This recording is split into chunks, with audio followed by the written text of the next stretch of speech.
All right, I'm live. Aloha. Welcome. I got Bruce Pratt coming on with me today. There he is. Hey, Alex. How you doing? Great. How are you? Great, thank you. So I've got, let's see, my headphones aren't kicking in yet. Let me see if I can get my headphones going. There we go. Let me hear Bruce talk now. All right. How's that sound? Well, I'll just do without the headphones because I can hear you in the speaker, but they're not working.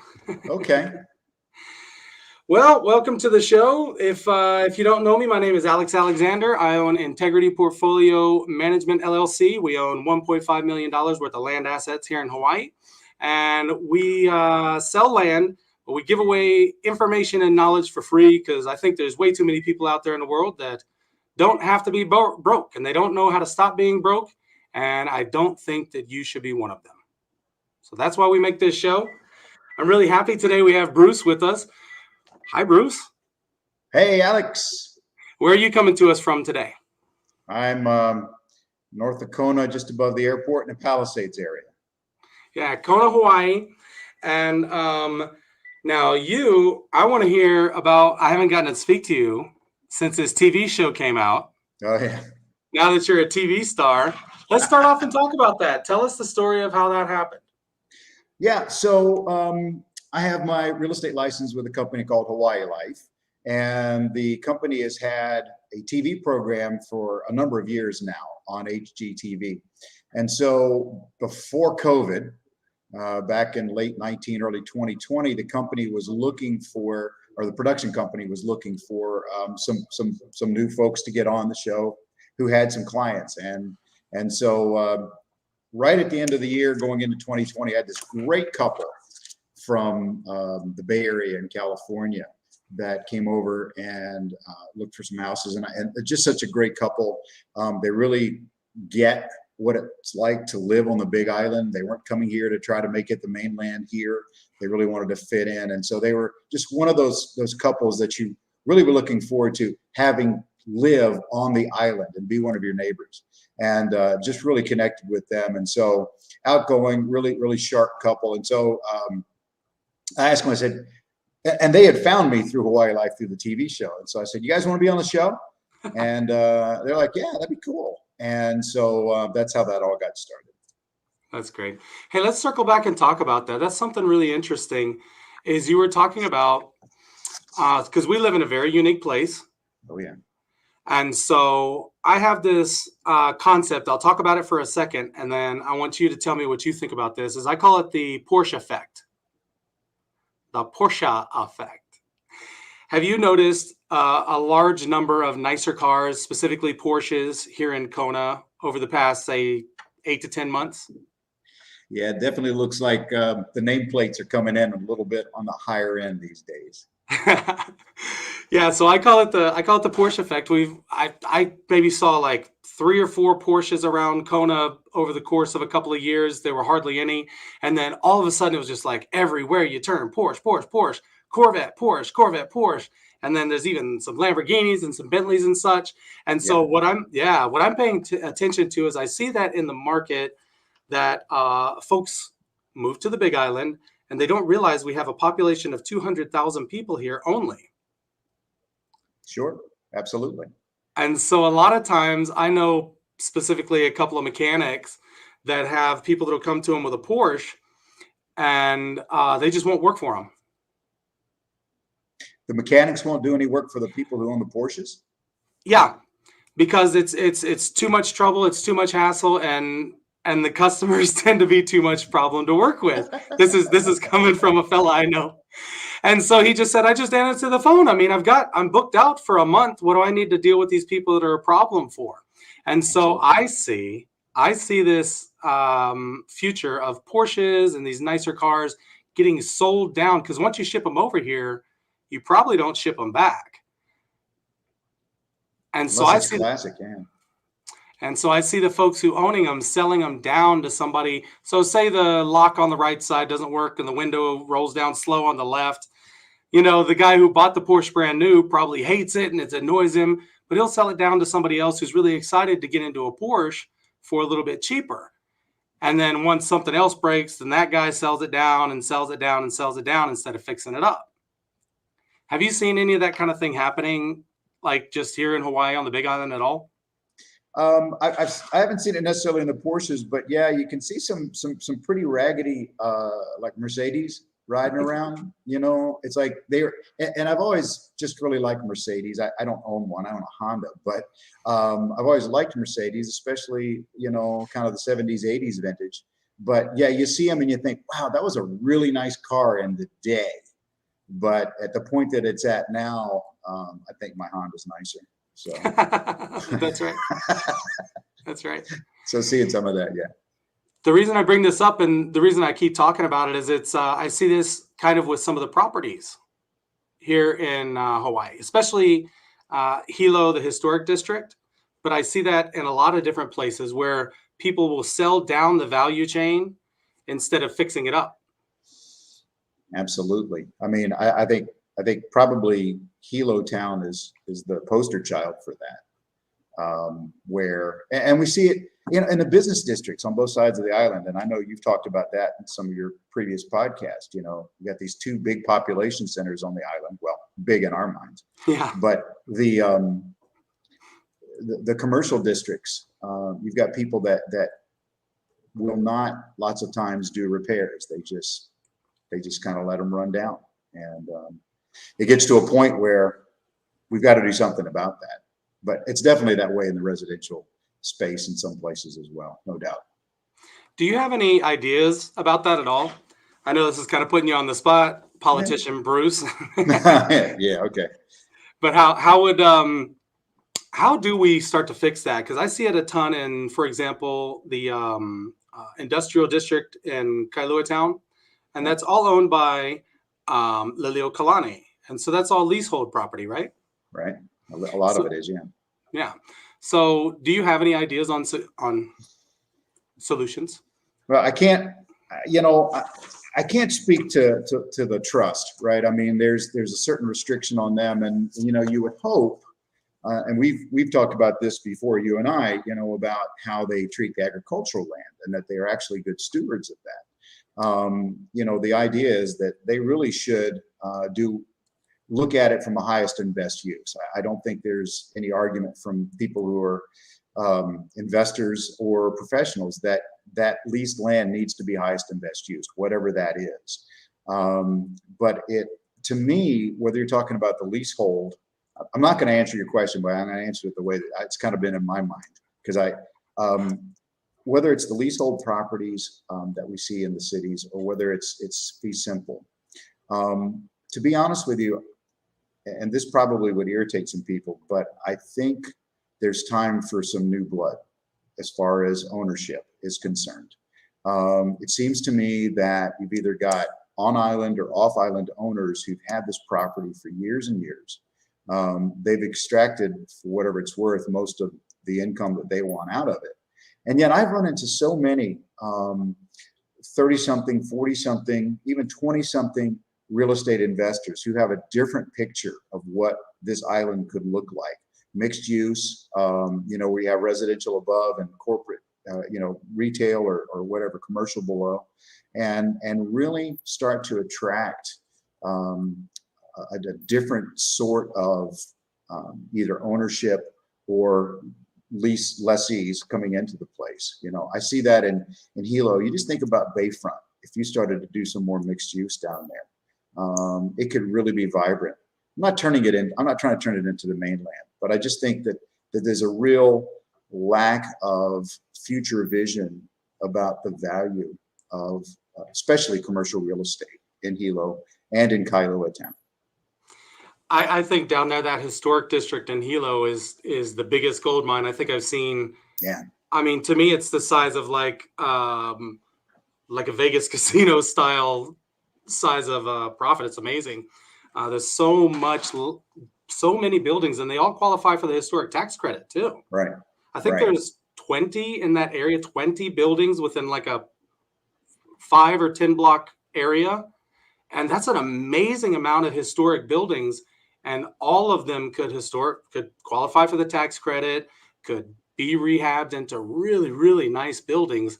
And that residential up and retail down idea, I think, is just really the future for both Kona and Hilo.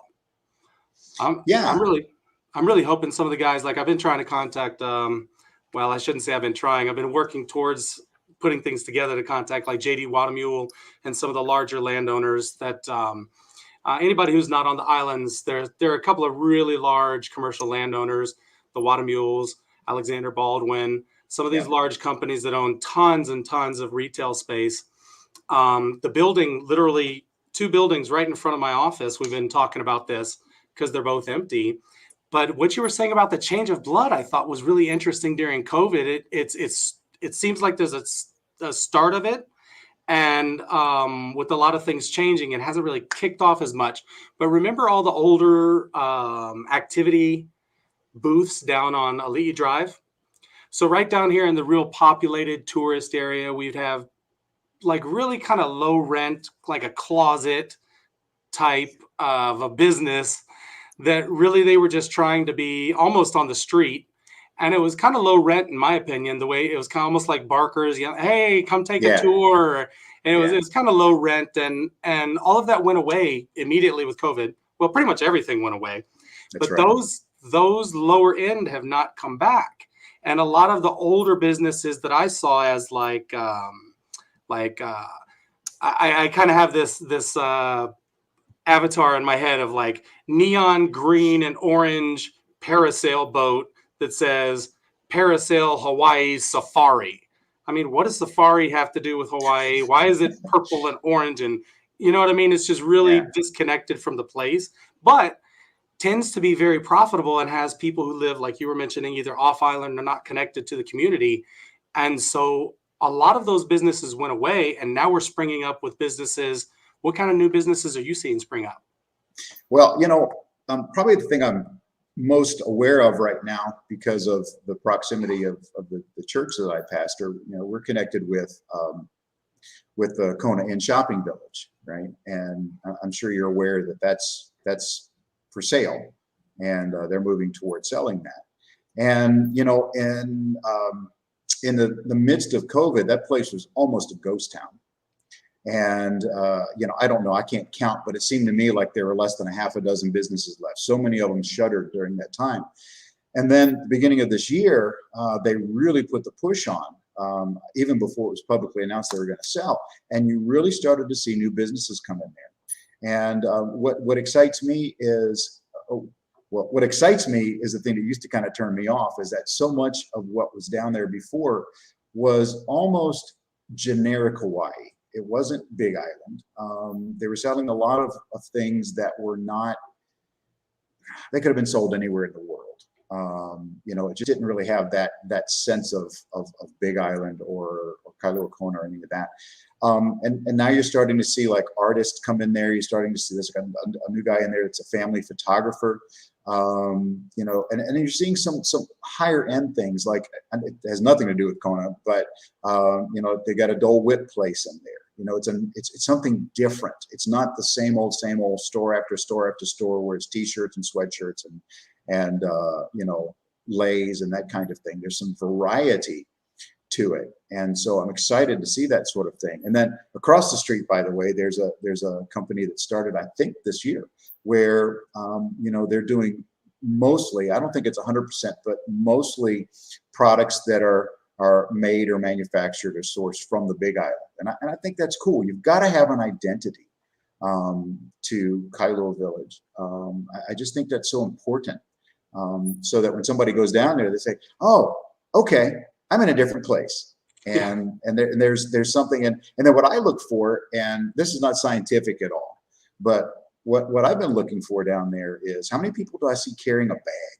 Yeah. I mean, is it stuff that's going in down there that's going to entice folks to actually spend money? Well, and hopefully not just tourists. I mean, I'd like to see our people say, there's some value to this. I'd like to go down there. And that's kind of the idea, is if you've got the residential above and retail below, I mean, you got to have stuff that's going to appeal to the people that live there as well, right? Yes. Yep. So you need some clothing stores. You need some other types of things that aren't just baubles people are going to put in a suitcase and take back wherever they're from. That's exactly right. And those kind of businesses, they don't suffer the ups and downs of the tourist industry as much, because the people who are here buy milk every week, or they buy the same, shampoo and all that kind of stuff. They're not going to not buy shampoo because the tips are a little low from tourists this week. We hope not. We hope not. Maybe they weren't buying it in the first place. So yeah, I really love that area. And so you and I are going to talk about that after this, by the way. So all right, cool. I like that. No, we've always thought that, and it's a beautiful area. Talk to us about the residential real estate in Kona. Okay. What's been happening with it? And you were the co-founder, correct, of the REI meetup? Is it the REI Club meetup? We call it the West Hawaii Real Estate Investors Association, or West Hawaii REIA is the name. Yeah. Great. So you have tons of data and information that you've already been focusing on to even spread out to the members of your group. Mm-hmm. Would you care to share a little bit of inside information? Yeah, I think the funniest phrase that I've heard all year, and I've even said it myself, is there's no inventory, right? We keep hearing that. There's no inventory. Well, the reality is, and we have to kind of re-educate our folks that are looking at the market to what the reality is. There's been plenty of inventory. Matter of fact, there's been more inventory than probably any year. And if you're talking about residential, you can go back to before the crash of 08, you can go back and look historically. There's lots of inventory. The reality is the inventory is just flying off the shelf so fast that it doesn't look like there's any. Okay. And so, I mean, whereas we were used to in the North Kona, this district, the North Kona market, or for that matter, anywhere on the Big Island, you were used to, you put your house or your condo or whatever out on the MLS, and you kind of expected that if it was a hot listing, it would sell within the 30-day window. If it was a little longer, I remember the first house that I bought and flipped over in Hawaiian Paradise Park. I was fired up that I got an accepted offer on that house in 38 days. I just felt pretty fired up about that. Nowadays, houses are leaving the market in days, not weeks, lots of times. And so, but by that same token, as you look at it in a point in time, there's not much there. And so I was looking this morning, and normally in the North Kona district, which stretches from basically the Kona Hospital out to Kukio, that's North Kona. Normally this time of year, or most times of the year, we're going to have somewhere between 125, 130 homes on the low side to 175, 180 houses on the high side, right? That's what the market is. Right now in all of West Hawaii, that's everything from Hawaii all the way to Mililii. That's a long stretch. We've got total, and this is leasehold, regardless of price, we've got 123 single family residences on the market, total. And if you factor out houses that are over $1 million, okay, 50 houses from Hawaii to Mililii. So, that's the point in time. And so people say, we have no inventory. Well, the fact is, as soon as something hits the market, boom, it's gone. It sells in a day or two or three. And so it's under contract very quickly. So whenever people are looking to buy and they're in this situation like right now, you just got to be ready and on it. And as soon as it comes on the market, you got to be first one to go see it and first one to make an offer. You really do. And whether we're talking about residences or condos, land, not so much, but even land is really tight. I mean, it's definitely a seller's market, as you know, in that regard. People are oftentimes buying sight unseen. And then they're counting on having a long enough inspection contingency to actually get somebody out there to look at it and make sure that the pictures and the videos and whatever anybody's saying about it is actually true. Are the sellers even giving them long enough? It seems like the sellers probably have the pick of whatever buyers they want. They can go with the ones that don't really want any contingencies. Well, yeah, I'm sure that there's some of that. I know the last house that I listed, which was actually in my own neighborhood, we put it on the market. We had 2 or 3 days of showing, and I had 14 offers, and the lowest offer was asking price, the Wow. lowest offer. And out of that 14 offers, 7 of them were all cash.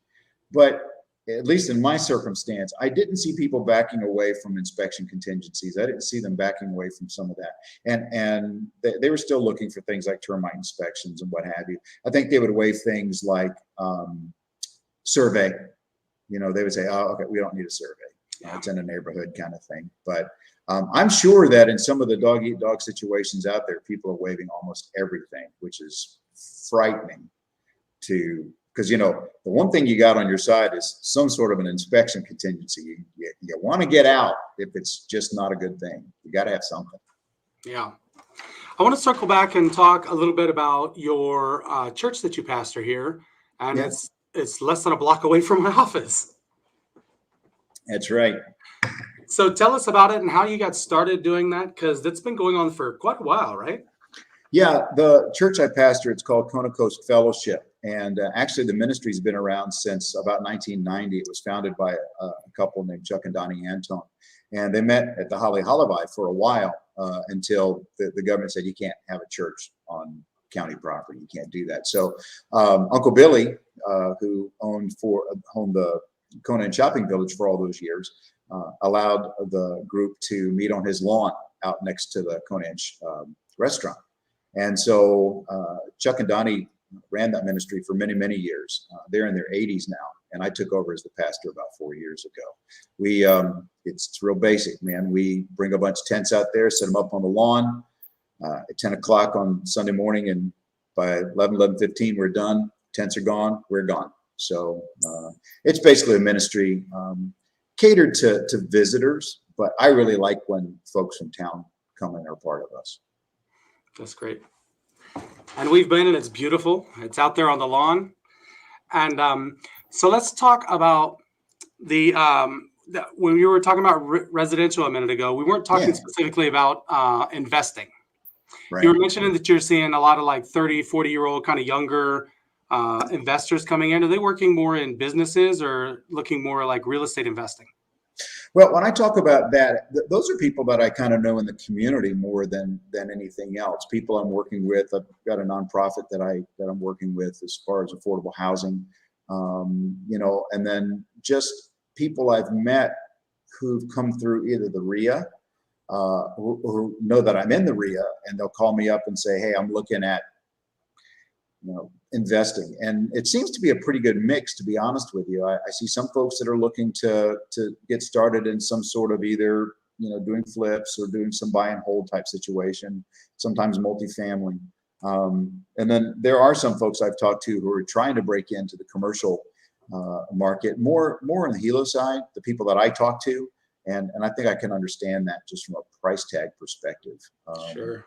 But yeah, and then I am talking to some folks too that are just trying to get a toehold here, near and dear to your heart. They're looking for some land.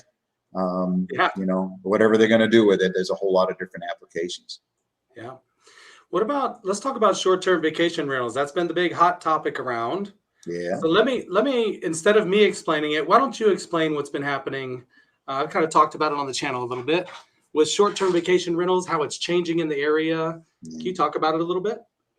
Yeah, going back, 3 years, 4 years, whatever that was, it was pretty much non-regulated for the most part, as long as you paid your TAT and your GET, and what are those are the taxes? Yeah, transit accommodation tax, which is every hotel room, every B&B, every short-term vacation rental, anything that is not a long-term rental, somebody living there, that's a tax. And then, of course, general excise tax is our sales tax. And so, as long as the owner of that property was paying their taxes, they were pretty good to go as far as the county or the state was concerned. And then the county council really started to make inroads into that, and that was spearheaded by Karen Eoff, who was the county council person for the district that I live in, District 8. And ostensibly, there was kind of two reasons why. Number one, there was a concern that we were having a diminishing of affordable housing because so many homeowners are finding out that instead of renting their ohana or their spare room out or whatever it was, or even their whole house to somebody long term, that they can make a lot more money doing it as a short-term vacation rental. And so they were seeing a really decline in the inventory of rentable properties to people who live here. And so that was one. And number two, a lot of these vacation rentals were in residential neighborhoods. And if the HOA didn't have some sort of a regulation, mine does. My neighborhood will not allow short-term vacation rentals or any kind of short-term properties. But if there's not something of the HOA controlling that, people were having, living in $1 million houses with the guy next door. It looked like, some sort of an MTV summer vacation kind of thing every night. And they're splashing and doing all this stuff. And so the county formed a whole new ordinance to rein in the short-term vacation rentals. And the net result was a lot of the ones in the neighborhoods, anything that wasn't in a vacation node, anything that wasn't in, for example, a condominium, was essentially forced to close. They could get a non-conforming use permit, but the hurdles for that were fairly onerous to a lot of homeowners. They had to come up with blueprints of the house. They'd have to go around to all of their neighbors to get their neighbors' permission. And I think they had to do that twice. They have to pay an annual fee for that. And it was just a lot of hoops that people weren't willing to go through for that. And so I would say that was a fairly divisive time in our county. There were a lot of people for, with legitimate reasons, and there were a lot of people against with legitimate reasons.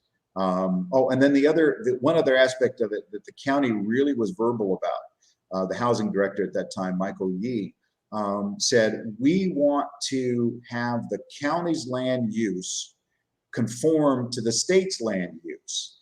And so the net result of that is that for all intents and purposes, it became almost impossible to have a short-term vacation rental on agricultural land, which we know is a large percentage of what exists on the Big Island. Yeah, that was a big shock to me and to us. That was a big part of our entire strategy and how we were marketing a lot of our land. And so that we changed quite a bit from that. That was a big difference. So let's talk about the HTA. Are you familiar with much of how they kind of run? Not a huge amount. So they tend to, it's the Hawaii Tourism Authority. Right. And so it's not a government agency. Yeah, I guess you call it kind of para-government, right? I mean, they answer to it, but they're private, right? Well, it's totally private. It's a trade union. And so it's basically like it's like the Teamsters. Oh, I know where you're heading on this. Yeah, go ahead.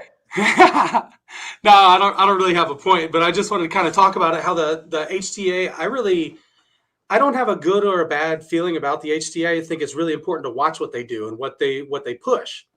And so one of the things I've been talking about a lot that I think they're going to push towards is something like the Galapagos Islands, where you have to be sponsored. Now, this might seem really dramatic, and it probably is, but I see a future where we have some sort of, like, for example, say in Alaska, you have dividends. You get paid for the oil revenues of the state, right, instead of paying taxes.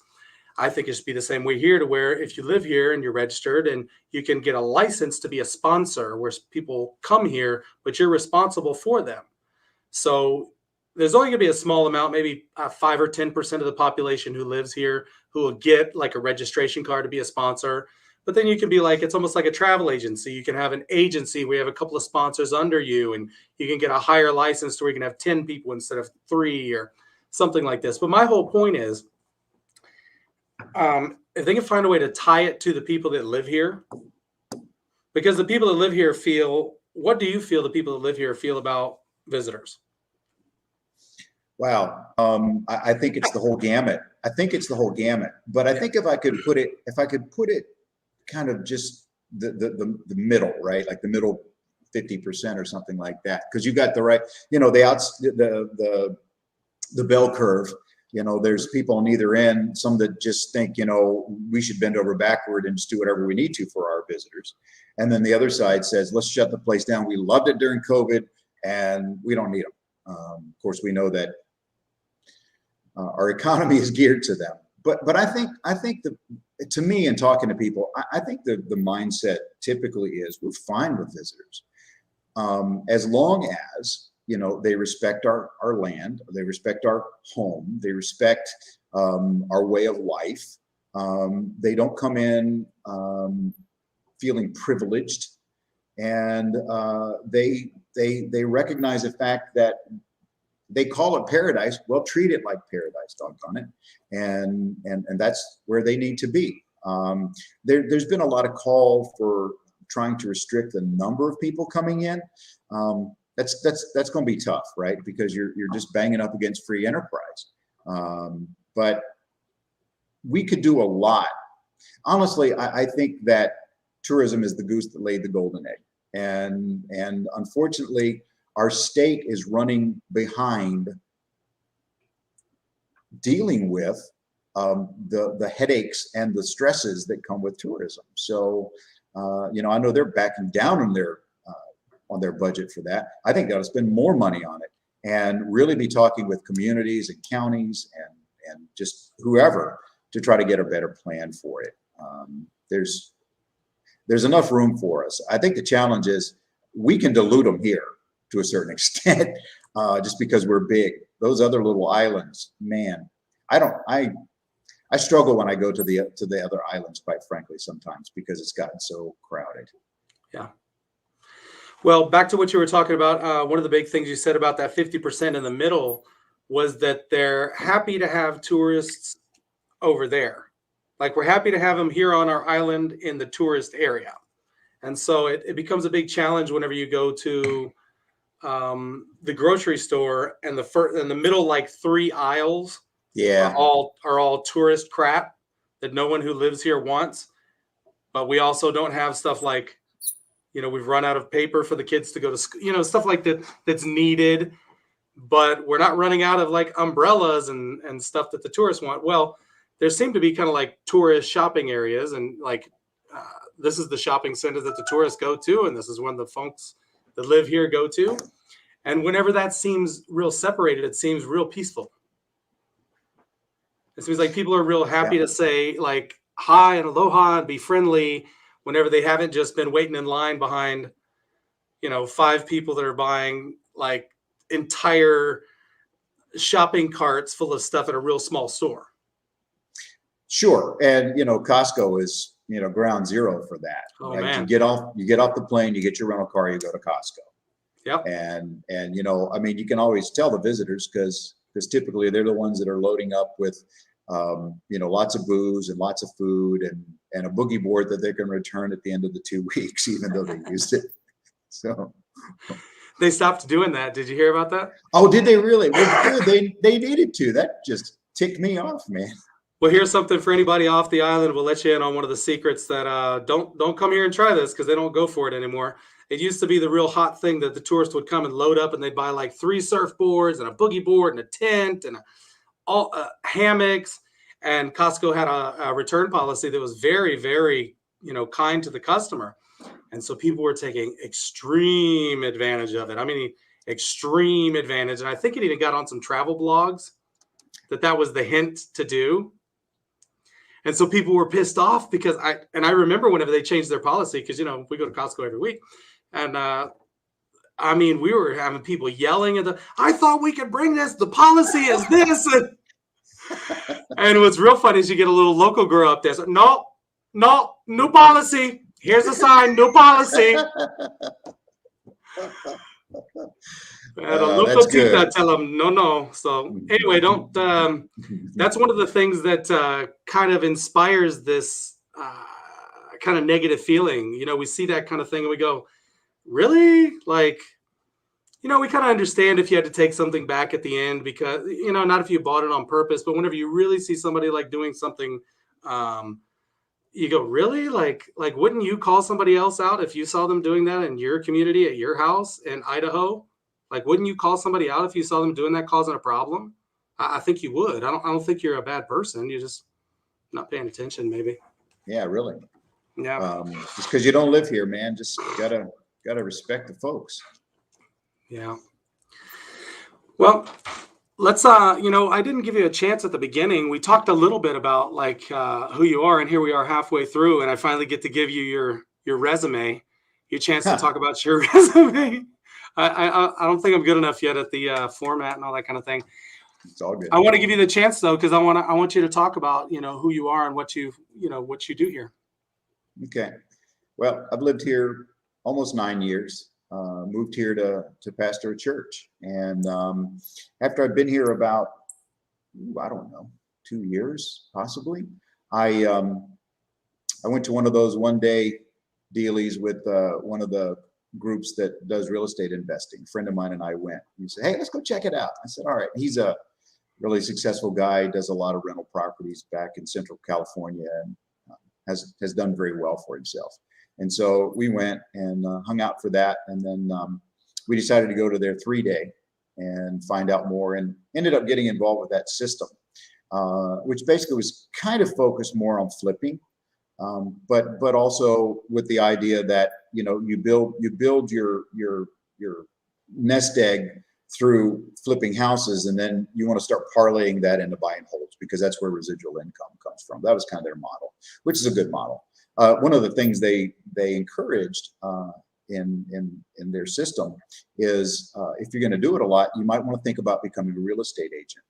And so and there's pros and cons to that, frankly, but I decided to take them up on that. And so I got my real estate license, and I hung it with Hawaii Life. And I did that because Hawaii Life is a marketing juggernaut. I mean, they're a multi-billion-dollar company entirely based in Hawaii. So, I was like, I want somebody that's a lot of my marketing can get done through you guys, and they're very good, very technical, technology-wise. They're really solid, everything. So I started doing that, and I've done just only a couple of flips, and I got busy doing some other things between real estate and ministry and all those kind of things. And Christy and I, my wife Christy and I, we ended up doing some buy and holds back on the mainland, and we're managing those. And amazingly, had nobody miss a rental payment all during COVID. I'm just blown away. So they're all getting a really nice Christmas gift from us. That's all I got to say about that. But you've already asked me about the Real Estate Investors Group, the West Hawaii REIA. My partner, Victor Leonardi, and I started that just to really help the investor community. It's been pretty quiet during this whole pandemic, but we're still doing a lot of really more organic connections with people, right? People know you, they call you. I know you have the same thing. Hey, man, I'm trying to break into this, or I'm looking for somebody that can fund me, or have you heard of any deals, and that sort of thing. And so that's kind of where I've been. I kind of split my life between pastoring a church and doing some ministry things of one sort or another. And then I've got this whole other menu of real estate stuff. I worked with a friend to start a nonprofit called Hawaiian Housing Initiative over on the Hilo side a while back, and we're looking at getting into doing affordable mortgageable housing. Most people, when they say affordable housing, the first thing they think of, oh, I'm going to rent. But we're trying to work out where, and I'm not sure, we're still trying to figure it out. We're thinking about a land trust or something like that, where people can actually own the house. And there's a lot of different ways to do that. So kind of between all that, that keeps me fairly busy. I like that. That's really good. We're going to talk about that after the call too. Okay, I'd love to. We got to have a fund behind it where we can have it buy and hold and just owner finance it to them. Yeah, that's kind of where we're trying to head with on that. Have you folks started making actual, because you formed an actual nonprofit? Yep. And so have you started going towards some of those goals you were talking about? Actually, yeah, we have. But a lot of what we've done and we've been around for a while. I got to be honest with you, we've stopped and started probably half a dozen times. It's like you start down a path, and originally, I think the goal is to try to partner with Hawaii County or the state of Hawaii. And to be honest with you, I'm a free enterpriser. That's where I live, and I always feel like it's the best system in my mind when business owners or businesses or venture capitalists or whoever they are have a great idea and they go after it, and then they can enroll, whether it's the local government, county government, the state government, the federal government, whoever it is, to assist them with, whether it's zoning laws or tax credits or whatever. But I've always liked the idea of a private public partnership, not a public private partnership. and so there's a big difference in those two things. Yeah. But we really did. We ran for a long time, and we've met some great people, especially in the county government, that have been very encouraging, very excited for us. But we kind of found out that they really were the mindset that instead of let us help you, they're more of the mindset of let us know how it goes, and then we'll see if we can help you. And so we spent a lot of time kind of spinning our wheels with that and realizing that we were going to be much better off to let people know what our goals and our aspirations were, to really cast a vision, and then find like-minded people, either that would be willing to invest their money or invest their time and energy or whatever that was. So that's kind of the pivot that we've made, and we're starting to make headway with that. That sounds really good. There's a couple of us that are kind of hitting the same issues coming at it from different angles. And I really like your angle coming from the nonprofit side. And that you're not saying, hey, we're a nonprofit, government, come give us some money and we'll just go do it. Because that doesn't ever seem to pan out. Well, it doesn't. And we were of the mindset where we started looking at the tax map of the island. And it doesn't take long. And I'm not talking about conservation land. We're not looking to go out there and develop lava fields or anything like that, or hurt sensitive areas. We just looked in the areas where to the left, to the right, Mauka or Makai, there might have been residential areas. For example, over on the Hilo side in Puna, going down 130 toward Pahoa, where you've got Hawaiian Paradise Park and Hawaiian Shores and Ainaloa and some of those neighborhoods, there's a ton of public land all around that.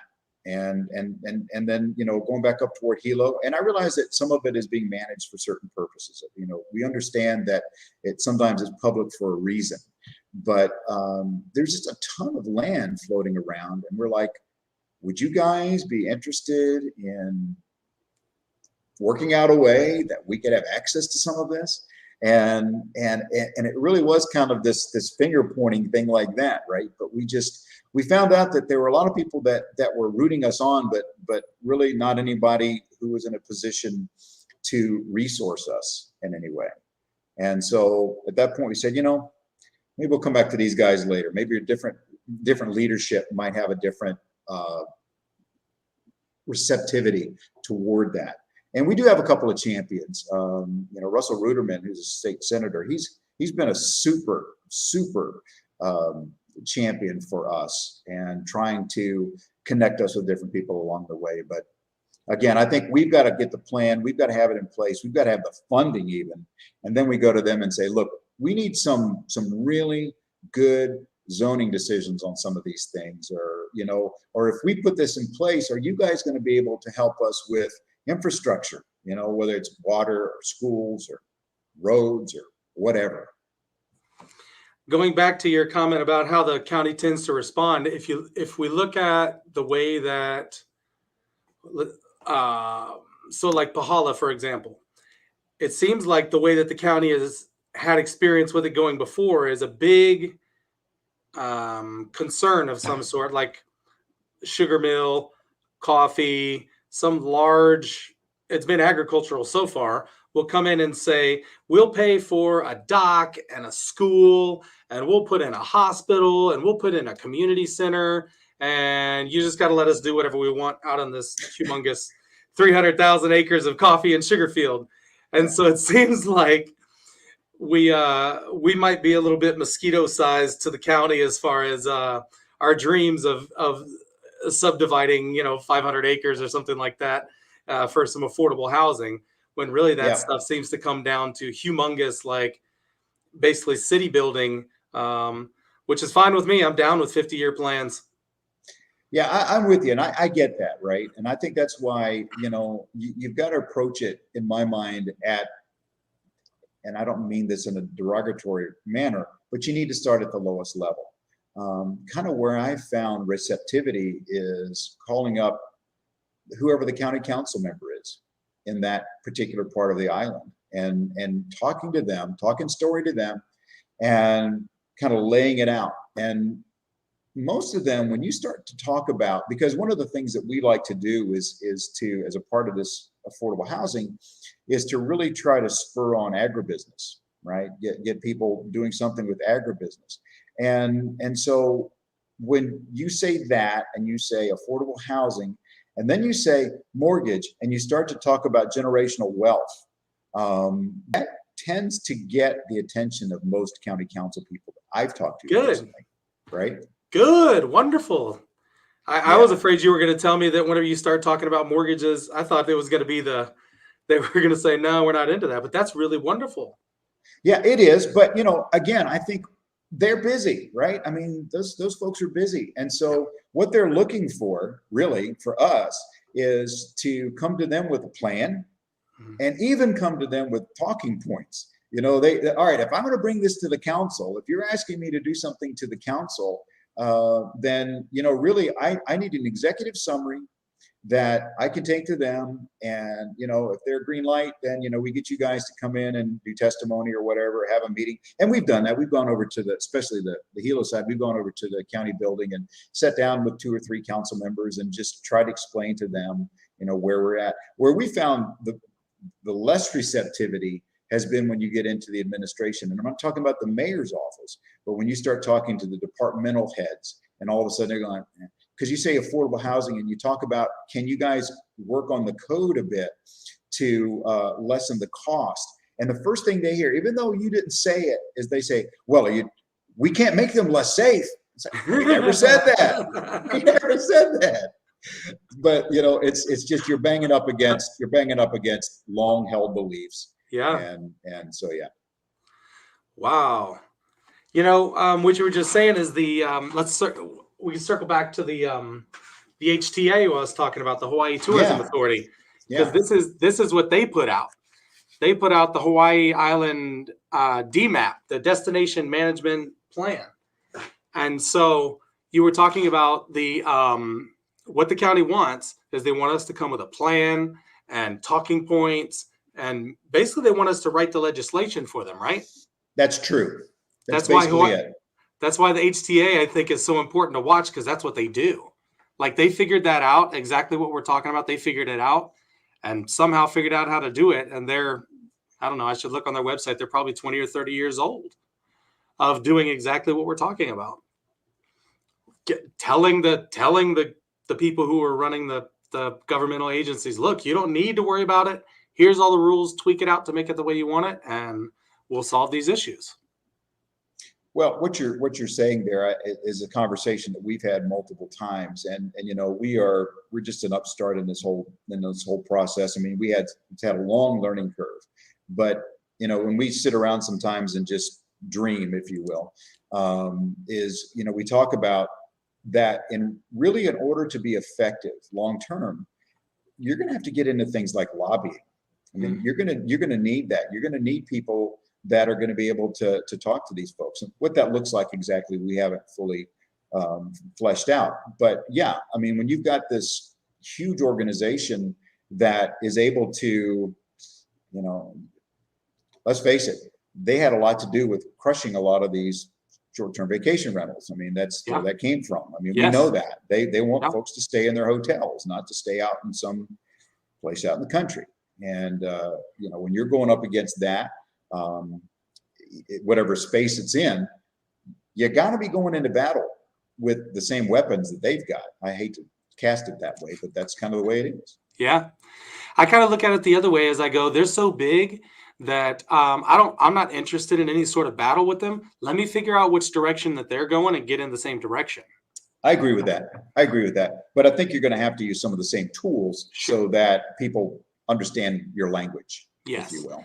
Yeah. And I think the other big thing they've done is if you go on their website, I think if anybody watches this and goes on their website, they're going to just be amazed because I think they're brilliant.